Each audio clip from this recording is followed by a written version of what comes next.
it's missed out on an estimated 10 million package deliveries. Mediated talks between Canada Post and the union representing its workers have been suspended. The halls of Canadian politics tremble under the weight of the latest scandal, a tale so entangled in secrecy, corruption, and influence that it could alter the nation's trajectory. What began as whispers about Justin Trudeau's alleged mistress has exploded into a full-blown political earthquake, dragging policies, public trust, and livelihoods into the chaos. Buckle up for this gripping story of betrayal, power plays, and investigative journalism at its finest. The scandal burst into public consciousness when a CBC reporter uncovered shocking ties between the alleged mistress and several high-profile government controversies. From the Canada Post strike paralyzing the nation to the increasingly dubious gun ban policy, her shadow loomed large over every decision. But this was no ordinary exposé. The reporter's relentless pursuit of the truth unearthed layers of corruption and manipulation that would leave even the most seasoned political observers speechless. In an unforgettable confrontation, the reporter cornered the alleged mistress, armed with damning evidence of her influence. The air was electric as the journalist fired questions like arrows, each one more piercing than the last. The mistress, visibly shaken, tried to evade, but her defenses crumbled under the weight of irrefutable proof. As the nation watched in shock, her connections to the Canada Post strike leadership were laid bare.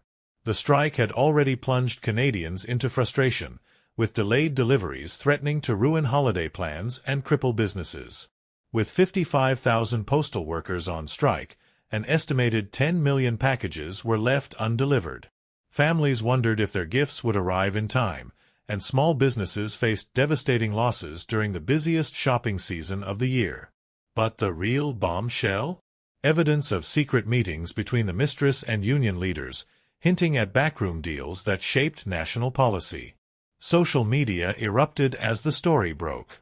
Outraged citizens demanded answers, with hashtags like #ResignNow and #CanadaCorruption trending nationwide. The public's fury wasn't just about late packages, it was about a government they could no longer trust. Opposition parties seized the moment, lambasting the administration for economic incompetence and accusing it of selling out Canadians' interests for personal agendas. But the revelations didn't stop there. The gun ban, heralded as a cornerstone of Trudeau's public safety agenda, was exposed as a farce. The mistress's fingerprints were all over the flawed policy, which aimed to ban over 300 types of battle-ready firearms. Yet, Ukrainian officials, who are in the midst of a war, flatly rejected the weapons, declaring them unfit for combat. This revelation infuriated law-abiding gun owners and raised questions about how such a policy could be built on such shaky ground. With every layer peeled back, the scandal deepened. The mistress's influence extended beyond policy to Canada's international reputation, leaving allies baffled and Canadians embarrassed. The reporter's investigation revealed a government in disarray, scrambling to explain away its failures. Every attempted defense only added fuel to the fire, as contradictions and half-truths emerged at every turn. The turning point came during a final confrontation between the reporter and the mistress. With a nation watching, the journalist presented a damning summary of their findings, connecting the dots between the gun ban fiasco, the postal strike chaos, and the mistress's covert maneuvers. Trapped and unable to deflect, the mistress finally broke, admitting to improper influence over government policies. Her confession was seismic. Social media erupted again, with calls for accountability echoing across the country. Even members of Trudeau's own party began to distance themselves, sensing the political fallout was too great to ignore. The government's credibility, already teetering, collapsed under the weight of these revelations. As Canadians grapple with the scandal's implications, one thing is clear: this is just the beginning. The reporter's fearless investigation has upended the political landscape, leaving no stone unturned in the quest for truth. The mistress's confession has only opened the door to more questions about who else might be implicated and what other policies might be tainted by corruption. The fallout continues to spread, with each new detail adding to the public's anger and distrust. This isn't just a story of one woman's undue influence, it's a reckoning for an entire political system. And as the reporter keeps digging, Canadians are bracing for what might come next. The aftermath of the scandal has turned Canadian politics into a battlefield, with no end in sight. The confession of the alleged Mistress, while explosive, raised more questions than it answered. Who enabled her rise to such an influential position? What deals were made behind closed doors? And most chillingly, how many other policies have been compromised by similar hidden agendas? As the dust begins to settle, the Canadian public is demanding accountability on an unprecedented scale.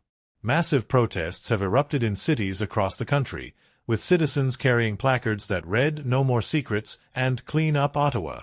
Chants of outrage echo through the streets, uniting people of all political stripes in their call for transparency and reform. The scandal has cut across traditional partisan divides, with both Liberals and Conservatives expressing disgust at the revelations. Meanwhile, the opposition parties are seizing the opportunity to press for inquiries and investigations. In Parliament, heated debates rage as MPs demand answers from the Prime Minister. Trudeau, now facing the greatest crisis of his career, has been uncharacteristically silent. His office has issued vague statements about addressing concerns and ensuring accountability, but the public isn't buying it. Every day of silence only deepens suspicions and fuels conspiracy theories.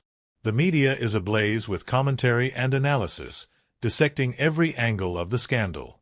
Talk shows, opinion columns, and podcasts are flooded with discussions about how deep the corruption goes. Journalists are uncovering new leads daily, and whispers of more scandals waiting to break are spreading like wildfire. It seems no corner of Ottawa is safe from scrutiny. Adding fuel to the fire, several whistleblowers have come forward, emboldened by the reporter's groundbreaking investigation. These insiders are painting a damning picture of a government riddled with cronyism and backdoor deals. One whistleblower, a former aide in the Prime Minister's office, has alleged that the Mistress was just one piece of a larger network of influence involving powerful lobbyists and international interests.